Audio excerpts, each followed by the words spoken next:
Hey man, shout out to you if you'd have made it back to the channel for another day of reading our book, Christina's Ghost. Shout out to you if you've been following along.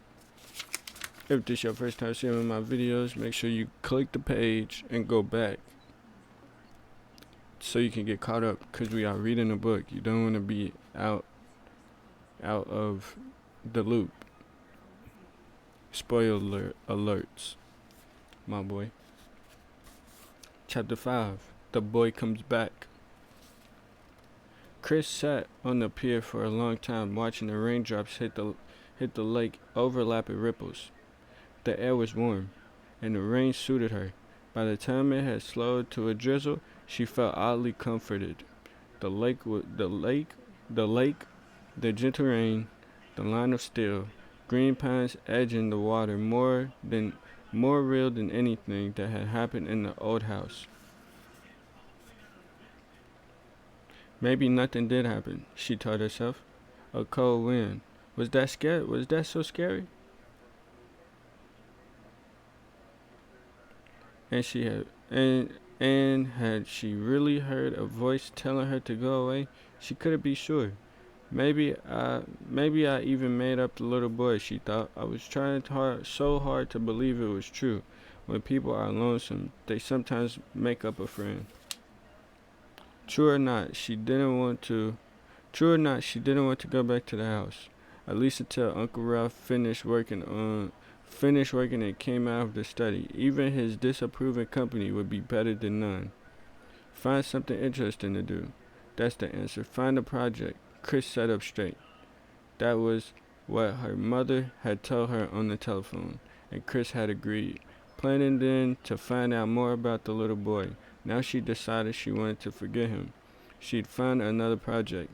Don't sit around and mope, was what her mother always advised. Get going.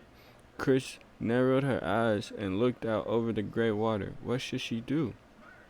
What would keep her busy during the long hours while Uncle Ralph was working? What would keep her out of the house? Suddenly she had an answer. She would teach herself how to swim. Oh man. Chris had taken lessons at the YMCA at home, and she could paddle around a little, but she'd never been able to build up real distance. Now was the perfect time to learn.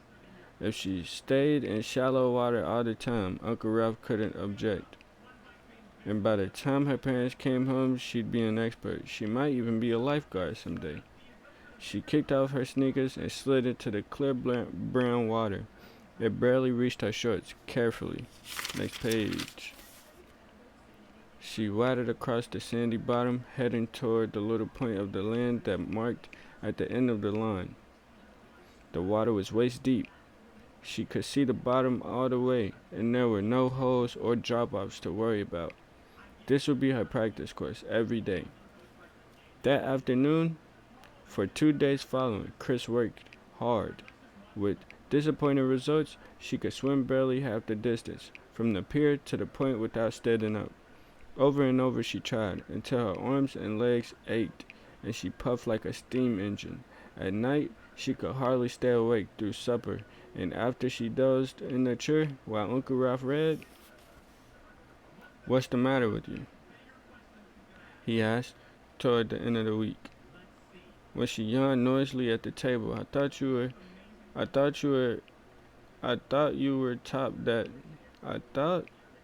the top that never stopped turning. I thought you were the top that never stopped turning.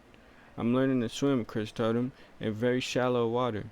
She wanted to reassure him right away so he wouldn't object. She needed this project. Swimming tired her out. She didn't lie awake at night listening for noises in the attic, and she had less time to watch for the little boy. The next morning, a remarkable thing happened. From the moment Chris slid off the end of the pier, she felt confident. Her arms and legs moved smoothly, crisply through the water. She raised her head to gulp air in easy rhythm. Almost before she knew it, she was at the point of scrambling up on the beach. I did it. She rolled over, and lay back, exultant. I wish Jenny was here. She wanted someone to share this good moment. When she sat up, the little boy was standing at the end of the pier. The pale blue sailor suit was color of the sky. As she stared, he raised a hand, greeting. He was there. She hadn't made him up after all.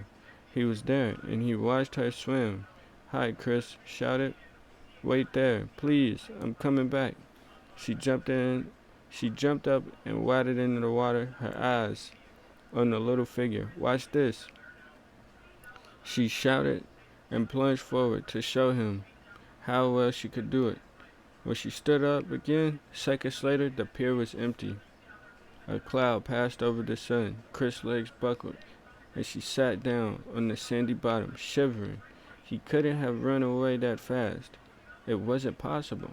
The pier was too long, and beyond it lay an expansive lawn with no place to hide. Maybe he'd fallen into the water on the other side, panicked. She began swimming again, moving faster than she would have thought possible. On the far side of the pier, she stood up and waded quickly through the shallow water. He wasn't there. When she reached the shore, she looked up and down the beach one more time, then sat down on a narrow strip of sand. A sun-warmed breeze dried her, and the goosebumps gradually faded from her arms. Still, she couldn't stop shaking. Think good thoughts, she ordered herself. Think about her bedroom at home, with the cheerful clutter. Think about her last birthday, when her mother had invited 3 friends for a surprise sleepover party. But it was no use. All she could think about was the little boy. "I've seen a ghost." The wonder of that was almost too much to bear. She'd seen a ghost, and the ghost looked like somebody's nice little brother. Then why was she afraid?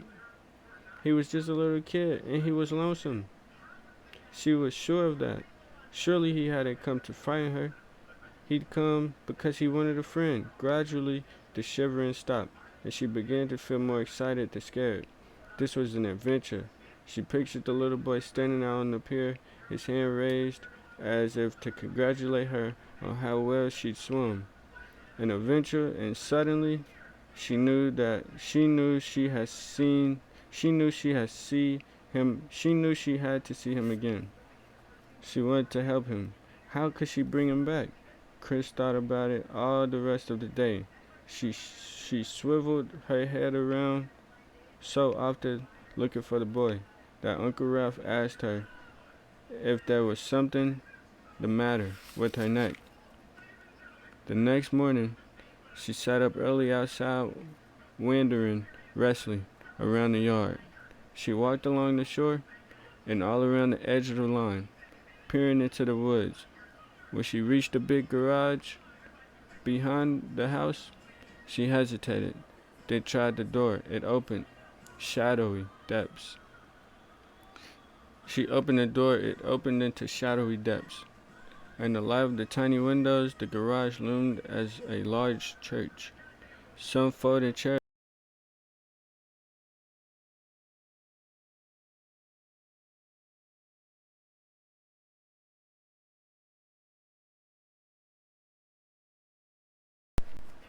had to fix that. If you know, you know. Where was I at? The walls. And on the far side, a small boat was balanced on rafters. Excuse me. Make sure we're not lagging.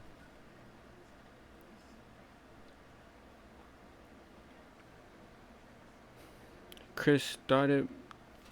Hold on.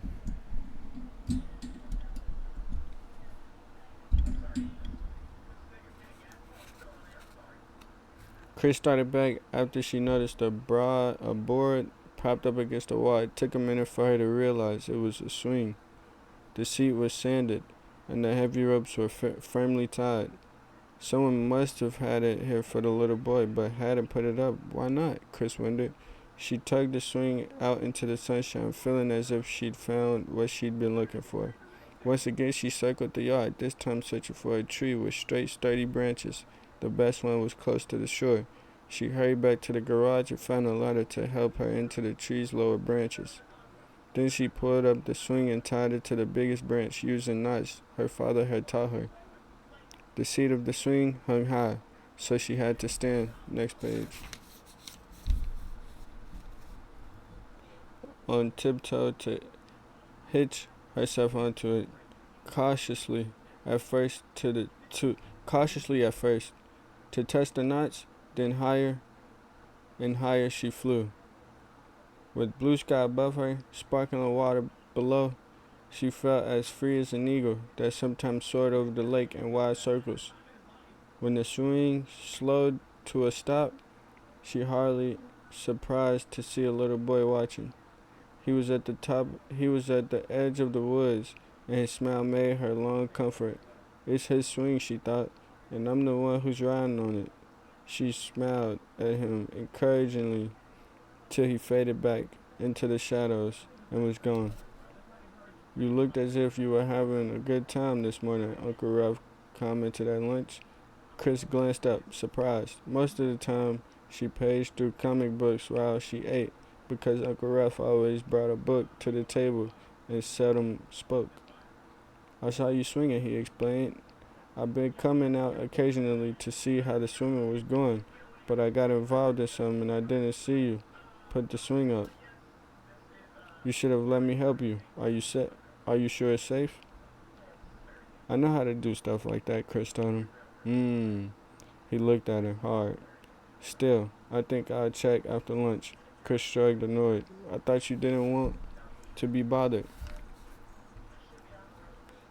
She swallowed the words after all.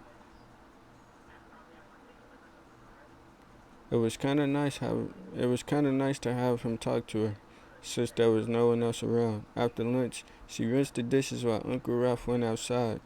When her work was finished, she dashed upstairs and peeked out of her bedroom window. Uncle Ralph was down at the lakefront, straddling the branch that held the swing. One hand fingered the knot and tugged the ropes, the other hand clutched a smaller branch overhead. When he was satisfied, he began edging backwards very slowly. He's scared, Chris realized. Imagine a grown man afraid to climb on a tree branch. Imagine a grown man afraid to climb out on a branch as sturdy as that one. She ducked back from the window and waited till she heard her uncle come in and return to his study.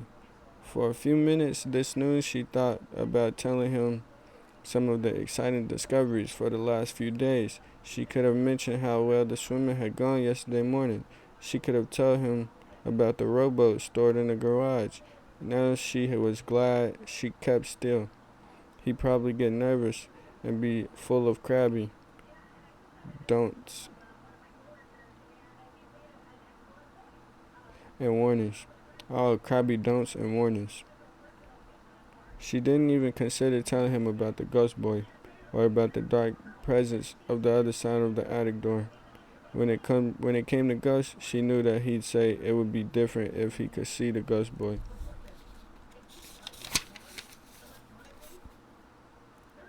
himself, she thought. But he won't. The boy comes when I'm feeling good, when I'm laughing. And Uncle Ralph doesn't laugh. The world really is too much for him, especially with Chris Cooper cluttering up his summer. Shout out to you if you made this far the video. Go ahead and leave a like, comment, subscribe, leave a black heart down below so I can show you love too. We are now in chapter 6. Call yourself on the back, pat yourself on the back. Thank you for making it this far. Don't forget to like, comment, subscribe, turn on post notifications so you get notified every time I'm reading a book or I'm in a new chapter in a book. Thank you for watching, and I'm out of here.